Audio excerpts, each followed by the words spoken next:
Ta-da! And welcome to Joseph's Model Railway and Toy Room. Thank you so much, as always, for joining me. Just a little bit of housekeeping. You don't need to like, follow, or subscribe to any of those videos that I put out there. I just put them out there where I can and have a holly jolly great time doing so.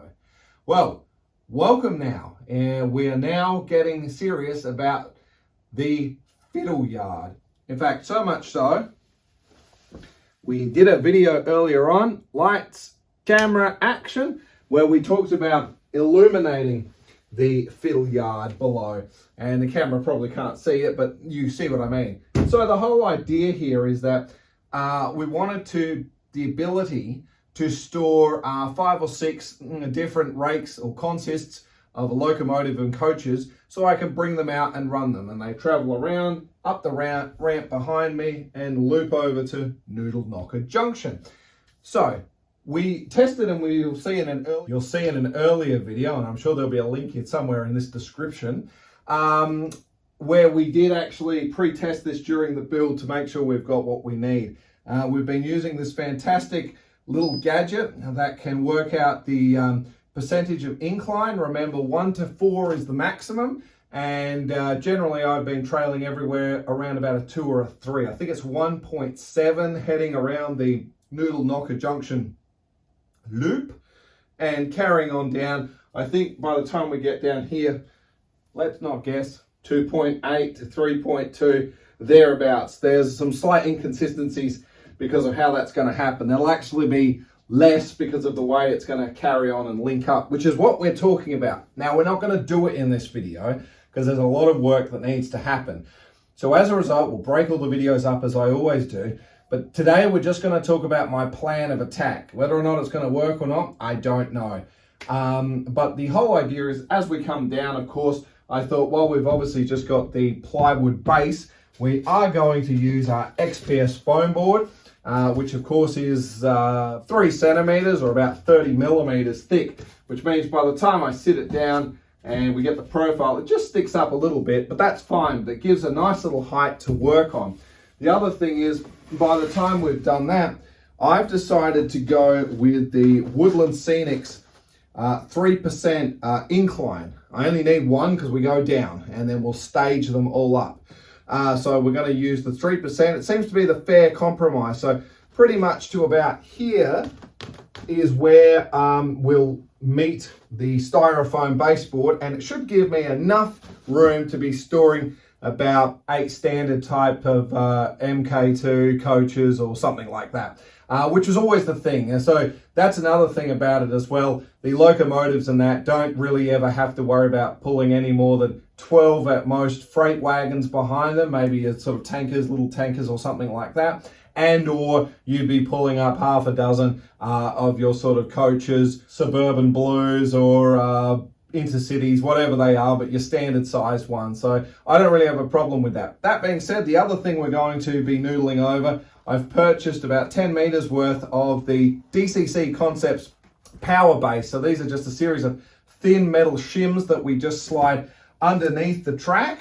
And then for any locomotives that may have any trouble getting up, pulling what they need to do, we can attach a series of magnets to the bottom of them, which will grab on and give them some better traction as needed. Whether we need them or not is not really all that important, because I figure at least it's there if we need it. If we don't, we don't.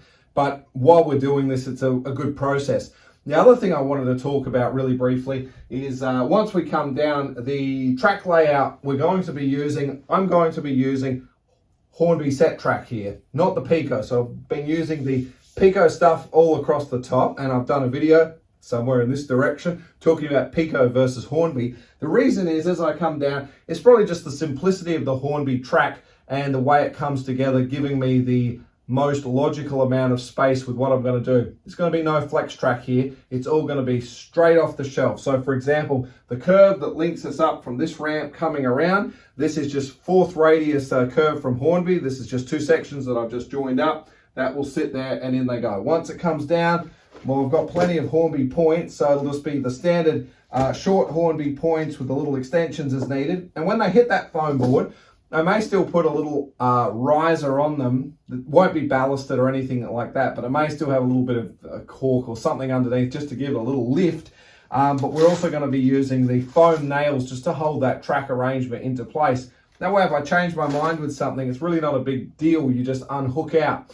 And the plan is we're going to have the line coming down toward the back wall as it comes down. We're going to fan out, but we're also going to put another one or two coming back into the empty space here, which we could be using for the more seasonal locomotives that won't be getting smaller sort of locos, maybe a 060 with a couple of coaches behind it or something like that. And something that's not going to get used all that much could certainly just sit back here. We're still going to have an adequate amount of probably a couple meters or so still to be had here. So this is the plan. Let me take you in a little bit deeper, shall we?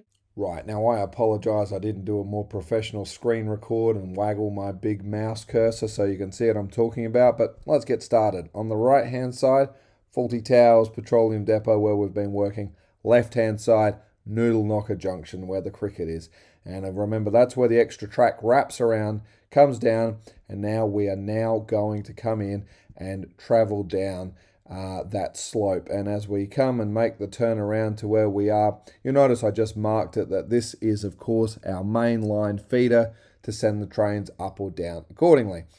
Of course, as we come down now, it's going to fan off, and this layout may change a little bit, but I think based on some rudimentary calculations, this is what I could fit in.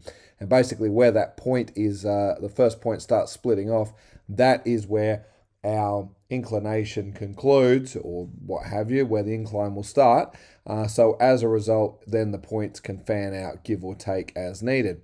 Well, that being said though, if you just have a quick look, if we have a closer look here, you can see my plan of attack is also to put one of those uncouplers and or rail loaders, so when you need to slide coaches onto the track, that makes it a bit easier, and it would be easy, you could sort of unlatch from your rake of locomotives and or indeed your freight or whatever else, and you could move and shuffle and shunt the locomotive around if needed. I'm not planning on doing a lot of that, but I kind of like the idea. Or if we need to uncouple a loco because we're going to do something else, you can just shuffle it over with your hands and release it with the spring clip, which could be good for the ones that are tucked down the back.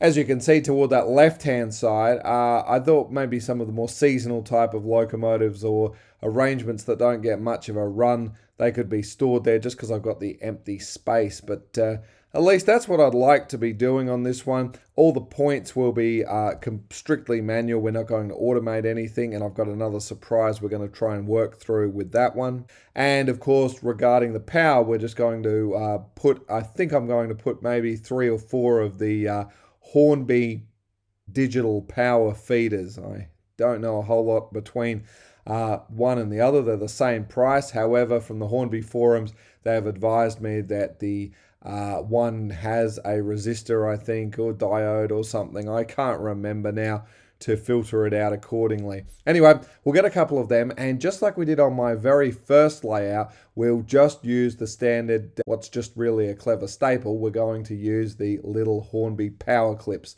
that slide into the point. At that angle, they're going to become basically invisible because you can't get much of a top-down look and see them in action. So they've worked so well for me in the past, been very reliable. I don't think we need to worry too much about power down here. And you've also got to remember that the way it's going to be backed in, the locomotive's going to stay closest to where the power source is. So all the way down the end of those tracks where we're storing the coaches and that, it doesn't matter if the electrical signal's starting to fail back there. We aren't putting locomotives back there necessarily. I think this looks like a reasonable type of layout. If you think there's a better way I could optimize the space, certainly please do let me know. I'd love to hear about it. But again, nothing's going to be glued or permanent in here. We're just going to use a series of the foam track pins to sort of hold everything in place, and I think we're going to yield a reasonable result. So now we have a plan.